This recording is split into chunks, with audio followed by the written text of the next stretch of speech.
Hey there, welcome to the garden. It is nap time and I am sneaking out here to take a peek at the garden. I made some big changes over in this corner and I wanted to talk you through basically what I did and how I'm feeling about the changes. So this corner of the garden, I had in the past had a lot of perennial in-ground kind of landscaping. It was one of my little like landscape corners. But this year, it just didn't work out. I put in some milkweed, some different things. I probably overplanted it, honestly, a bit. And then I had my salad bush and salad more cucumbers over in the raised bed next to it. And the whole thing just started to get kind of overgrown and weird and weedy. It just wasn't looking good. I ended up moving a few plants. So I ended up pulling out a few of the plants. You would have seen me put the cleome in here, some of the milkweed and the hollyhocks as I redid this cottage garden bed, which is doing really well. I'm happy with how it's looking. It's been a couple days now and it's really starting to settle in. I think it's gonna be super pretty when we have the beautiful hollyhock growing up here. The cleome, that white one there, starts getting a little bit more full. So that was a really good change when I pulled that stuff out. And then I was just left with this corner, and I'll put in a clip of it. It just was looking really overgrown and not great. And I went to look at the cucumbers here, and I was able to harvest one cucumber, but I saw that so much of the fruit was getting damaged. There were little centipedes and snails, slugs all over everything. It was so compact, which I like to plant things closely. You know me, I pack things in. But there is a point when it's too much, and it was just getting to this, like, I realized I'm not going to get any cucumber harvest. Everything's going to be unhealthy. I'm just breeding, you know, all of these little critters, which pests, I guess. I almost don't like to call them pests because they're just part of the ecosystem, but I don't need to provide absolute ideal conditions for them, and I don't need to make their lives so perfect and, you know, sacrifice all of my harvest. So I just realized I need to make a change. So I kind of went drastic. I really decided to just clean the whole area out, move some of the plants, clean it out, get it fresh, refigure out what to do with the cucumbers and get it set up for some better success. So I will give you a closer look now. I ended up putting in, I did take out one of the salad more cucumbers because it was just getting too overgrown and wild, but I left my salad bush cucumbers, which are covered in fruit. I mean, you can see all the cucumbers on it. And I put in these two topiary forms that I had and just kind of hooked the cucumbers onto them. And then they'll continue to grab onto this and grow up these. But this way, I mean, the salad bush cucumbers are a small enough vine that honestly, if you had them like in a container on a patio or somewhere less pesty, you might be able to get away with them just crawling on the ground. They really don't need a support technically, but just because I was dealing with so much wet, this tends to be one of the wettest corners of the garden because it is the lowest corner of my garden. It just was getting so wet and kind of gross that I figured them growing up here now, they'll get a bunch of airflow and they'll be much happier, and I also will be able to harvest them more easily and kind of see what's going on, because that was the other thing I realized. I'm not even going to be able to see the cucumbers when they're harvested, and I'm not going to be able to get into them, and it's going to be super buggy and super gross. I'm not going to want to get into them, so this was a good choice for me. And it also opens up the gomphrena and the much more space for this truffle pink gomphrena. We got the beautiful millet, which is starting to like fully flower. I love this millet. I got these seeds from Botanical Interest, and I really like them. They're really a fun accent and kind of add something a little different. I don't have anything that looks like that in my garden right now, so I really love that. And it also gives a little bit more space and airflow to this squash. This is my sunburst patty pan squash, which I just got my first squash yesterday. So real sign of summer, just got my first squash. And then, you know, we just have the snapdragons and the tomatoes. So the Juliet tomatoes are starting to produce green tomatoes. They're just loaded with these big clumps of green tomatoes. And then I also saw my spoon tomatoes. These are teeny tiny little tomatoes, are also starting to produce. So there's so much good happening in this bed that I didn't want it to be, you know, I didn't want it to to just basically get overcrowded and choked out. It's still a very full raised bed. This is a 2x4 raised bed. It's very full, and right now it's all been cleared out and moved around, so it will kind of fill back in and look a bit fuller over the next day or two. But I just wanted to have airflow to be able to walk around this. I did pull out some of the tomatoes that are along the fence here. I left one, but mostly they weren't doing well, and I just figured, again, I just clear it out, get some airflow, kind of restart and go from there, and just know for next year a little bit more about the planting. So I remulched this corner. I did leave the black-eyed Susan because this is just a beautiful black-eyed Susan, and I thought the shape was really nice growing up behind the maple tree here. And I have a couple of Coleus, and they're pretty too, and add an accent. And then my Heliopsis in the pot, I left it in the container, and I put it over here in the corner. This plant has been drying out so quickly. I'm sure it's super root bound in that container. The container is not a very good permanent solution. I'm going to have to figure out something else to do with the Heliopsis. I maybe just need to plant it in the ground. But for now, I left it in the container because it's kind of clean and tidy. And since this is such a wet corner of the garden, I'm hoping maybe it'll be able to soak up some of the water and stuff through the base. I mean, it's a terracotta pot, so it should be able to get some water from underneath, and hopefully that'll help to keep it from just, I mean, it was just chronically drying out. I was watering it twice a day. So I thought maybe, you know what, I can kind of get another solution, solve my issue with this by putting it in the corner, and then that'll help just keep the whole thing, you know, just tidier, having that up in the container.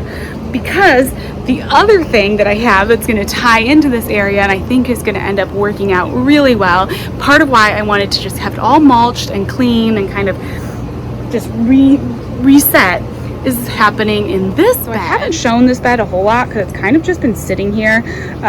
The peppers, these are Potapino peppers, and then this is, I believe, is it Millionaire, Little Prince eggplant, some container eggplant.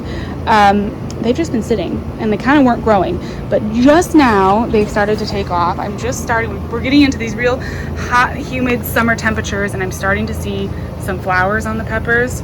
So they should be getting some nice jalapeno peppers on here. They are starting to take off and put on a little bit of growth, starting to look really healthy. My zinnias are starting to bud up. They're going to be flowering soon.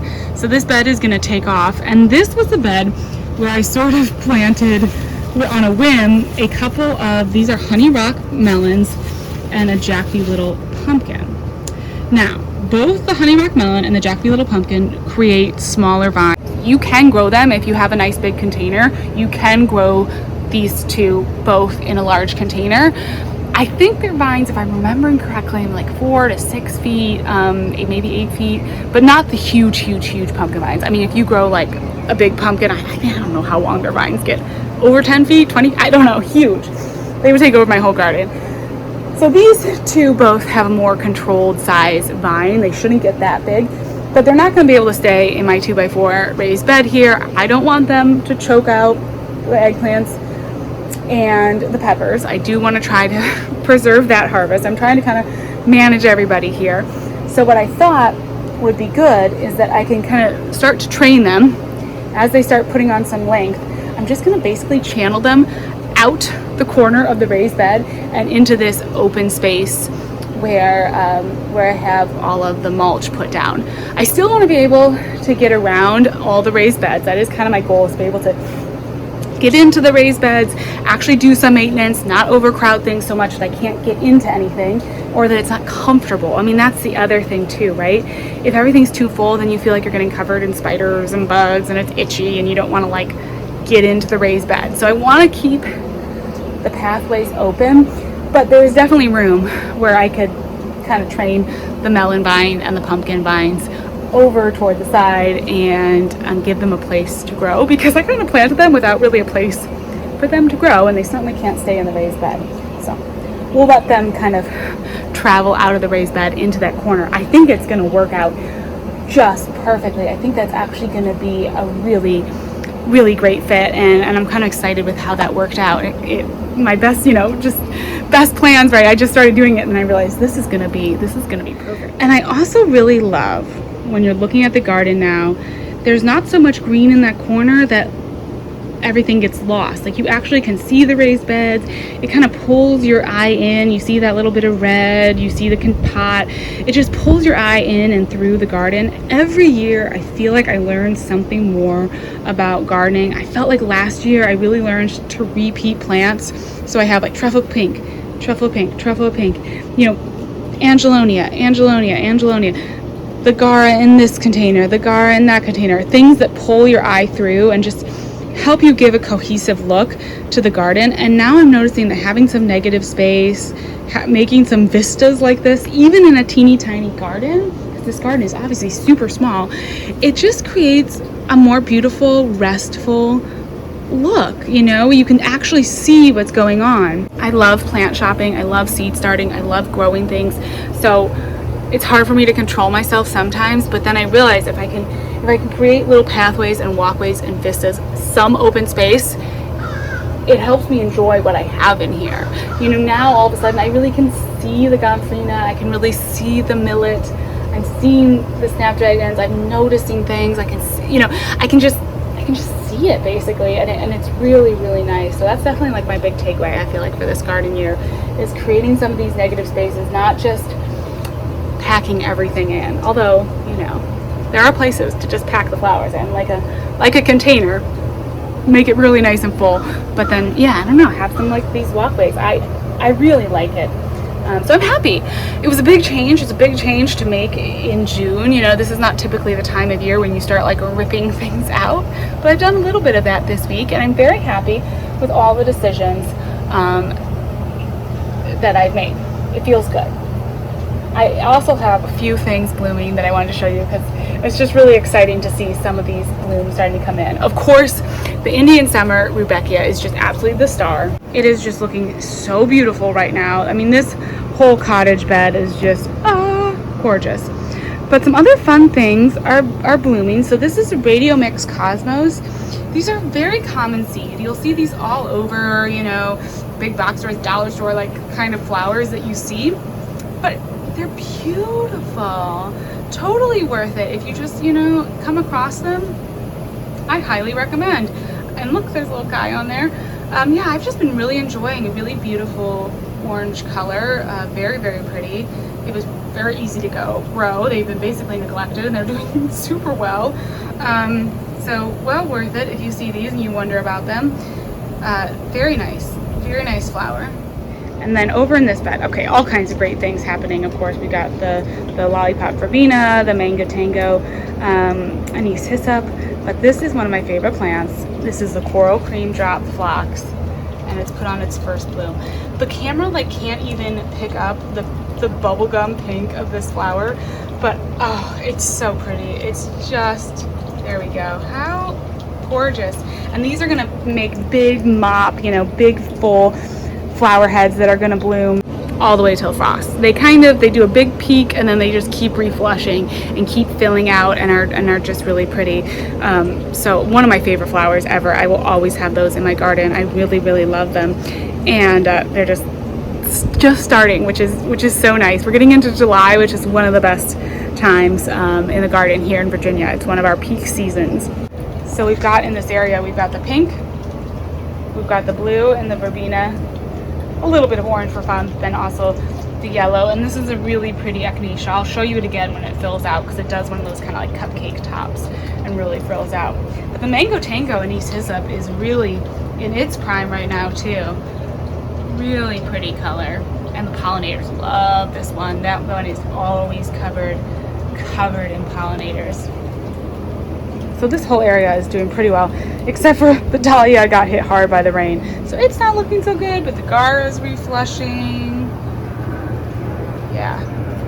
It's super fun to see everything continue to keep blooming.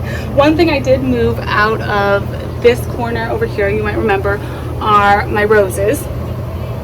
So I have the margarita rose and the lavender crush rose. Both of them are getting some serious pest damage, so I kind of moved them right over here by the hose, and I'm just going to baby them, and I'm actually going to have to probably treat them with some BT or some other pest repellent spray. Just kind of try to baby them and get them back up and running, and then we'll see where I want to put them. They're both climbing roses, so they do need some space to climb. but right now neither of them are in shape to climb. So they're just going to be basically in little plant hospital right now, and we'll see if we can get them going again. I kind of forgot with roses when I got these two that they do get bugged by pests quite a bit, so it's going to be a little bit of a process to learn. And then I've got to find a home for this straw flower still, which is so pretty. Such a fun plant. So I'm going to find a place for that, keep working on the roses. That is an update of the changes in the garden. Thank you so much for spending some time out here with me, and I will talk to you again soon. Bye bye.